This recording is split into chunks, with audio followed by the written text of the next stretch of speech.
Hello' বন্ধুসকল, এই ভিডিঅ'টোত আমি যোৱা 15 ছেপ্টেম্বৰত যিটো এডিআৰই হায়াৰ ছেকেণ্ডাৰী লেভেলৰ এক্সাম হৈ গৈছিলে সেই এক্সামটো ৰিগাৰ্ডিং এটা ইম্পৰ্টেণ্ট কথা আলোচনা কৰিম। সেই এক্সামটোত এপিয়াৰ হোৱা কেণ্ডিডেটখিনিৰ কাৰণে এই ভিডিঅ'টো ইম্পৰ্টেণ্ট হয়।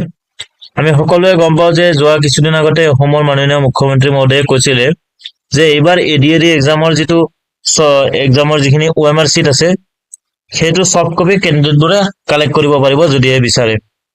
তো ইয়াত যোৱা 25 ছেপ্টেম্বৰত ষ্টেট লেভেল ৰিক্ৰুটমেণ্ট কমিশ্যনে এখন নটিচ জাৰি কৰিছে, সেইখন সম্পৰ্কে আমি আলোচনা কৰিম।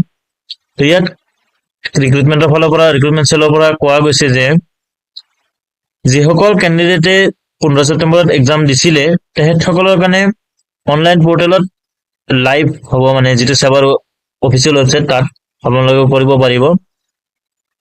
ছফ্ট কপি অফ OMR চিটৰ কাৰণে আপোনালোকে এপ্লাই কৰিব পাৰিব আৰু এই যিটো এপ্লাই পিৰিয়ড থাকিব সেইটো 27 ছেপ্টেম্বৰৰ পৰা 11:30 AM পৰা 15 অক্টোবৰলৈকে লাইভ থাকিব, মানে এই সময়খিনিৰ ভিতৰত আপোনালোকে এপ্লাই কৰিব পাৰিব। আৰু ৱেবছাইট কোনটো হ'ব, এইটো ৱেবছাইট www.site.sevaonline.org, এইটো ৱেবছাইটত আপোনালোকে এপ্লাই কৰিব পাৰিব। আৰু ইয়াতে কৈছে যে যদিহে আপোনালোকে OMR চিটটো ল'ব বিচাৰে তেতিয়াহ'লে আপোনালোকে এটা ফিজ এটা পেমেণ্ট কৰিব লাগিব, যিটো 50 rupees হ'ব। 50 rupees পেমেণ্ট কৰি আপোনালোকে ইয়াৰ OMR চিটৰ ছফ্ট কপিটো আপোনালোকে ডাউনলোড কৰিব পাৰিব। আৰু এই যিটো ধৰক আপোনাৰ সেৱাৰ ৱেবছাইট আছে তাতে আপোনালোকৰ নিজৰ যিটো ৰিক্ৰুটমেণ্টৰ কাৰণে এপ্লাই কৰোঁতে আপোনালোকৰ যিটো ইউজাৰ আইডি আৰু পাছৱৰ্ড আছিলে সেই ইউজাৰ আইডি আৰু পাছৱৰ্ড দি লগ ইন কৰিব। একেই ক্ৰেডেঞ্চিয়েল থাকিব, কোনো ধৰণৰ চেঞ্জেছ নাই। সেইটোতে আপোনালোকে লগ ইন কৰি ইয়াত জাষ্ট এপ্লাই কৰি 50 rupees এটা আপোনালোকে পেমেণ্ট কৰিব লাগিব। 50 rupees পেমেণ্ট কৰাৰ পিছত আপোনালোকৰ মোবাইলত এটা SMS আহি যাব যে আপুনি এইটো ৰিচিভ হোৱা বুলি আপোনাৰ এপ্লিকেশ্যনটো।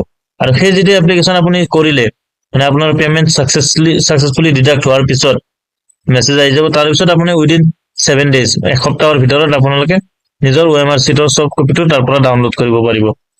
তো ইয়াত মেইন কথাটো হ'ল সময়টো আপোনালোকে মনত ৰাখিব। সময়টো হ'ল আপোনাৰ 27 ছেপ্টেম্বৰৰ 11:30 পৰা 15 অক্টোবৰলৈকে আপোনালোকে এই সময়সীমাৰ ভিতৰত কৰিব লাগিব। এইটো ৱেবছাইট সেৱাৰ যিটো অফিচিয়েল ৱেবছাইট য'ত আপোনালোকে এইটো চেলৰ কাৰণে এপ্লাই কৰিছিলে। লগতে 50 rupees আপোনালোকে অনলাইন পেমেণ্ট কৰিব লাগিব। ইউজাৰ আইডি পাছৱৰ্ড কোনো ধৰণৰ চেঞ্জ নাই। আপোনালোকে এপ্লাই কৰোঁতে যিটো ইউজাৰ আইডি আৰু পাছৱৰ্ড আছিলে সেইটোৰে আপোনালোকে ইয়াতে লগ ইন কৰিব, জাষ্ট এপ্লাই কৰিব আৰু আপোনালোকৰ মোবাইলত মেছেজ আহি যাব যে আপোনাৰ ৰিচিভ কৰা হ'ল। তাৰপিছত আপুনি উইদিন 7 days এইখন আপোনালোকে ডাউনলোড কৰি ৰাখি থ'ব পাৰিব। তো এইখিনি আছিলে এই ভিডিঅ'টোৰ ওপৰত সবিশেষ। নিশ্চয় নেক্সট যিটো আগৰ যিবোৰ এক্সাম আছে তাতেও একেই প্ৰচেছ হ'ব, হয়তো টাইমটো চেঞ্জ হ'ব।